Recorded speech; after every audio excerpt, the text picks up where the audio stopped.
Hi, thanks for having me. I work for IBM in Spain, and I'm actually a social computing evangelist. So my job is to help evangelize internally on the use of social networking tools and collaboration tools, and show people how these various different social networking tools can be used as business tools as well. So I do a lot of coaching, facilitation, training, awareness, generating awareness, etc., enabling people. The reason why I started that initiative of creating email for work was because I felt that I was no longer productive. I felt that I was wasting far too much time processing email and justifying my work in the number of emails that I was working on.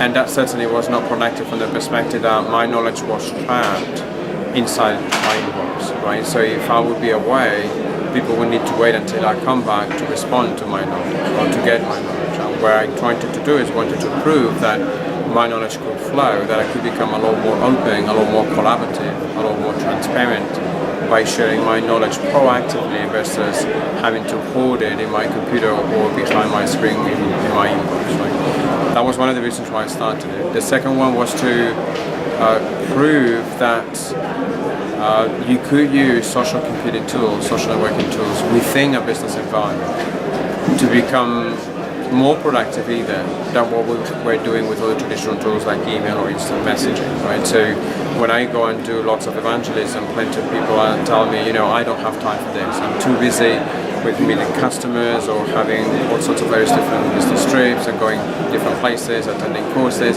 On top of that, in the evening, I have got my email that I have to process, and then you tell me that I need to do social networking, right? So what I wanted to do was I wanted to tell them how if you were to stop using email now and use these social tools, you would be able to be just as effective and save time to allow you to do much more complex tasks.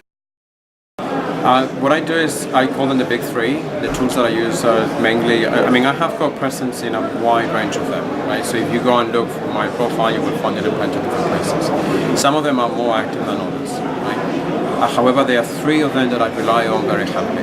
One of them is mostly for work, which is IBM Connections. It's one of our enterprise social software products. I use it internally quite heavily, and I use it as well externally with customers and business partners. And the other second tool that I use is Twitter, because that's what it allows me to keep in touch with people, to learn quite a bit every day, right? It helps me get a pulse of what's happening around me, around the world, around various different global events that may be happening. And then the third one that I use is Google+. And Google+, the main reason why I use it is to help me have deeper conversations on topics that I really want to explore, that I want to really converse, larger definitely than the 140 characters, larger than, longer than whatever else, because that's where you really get to develop ideas, work on those ideas with other people and learn from those ideas. And then obviously those are my big three. And then I have my blog, which I don't really consider a social network, it's more my thinking place. Right? That's where I reflect about things that interest me, that's where I throw ideas out there that I want people to know about, of what's happening around what I see and the people that I talk to and everything else. So those would be like, the big three plus my blog.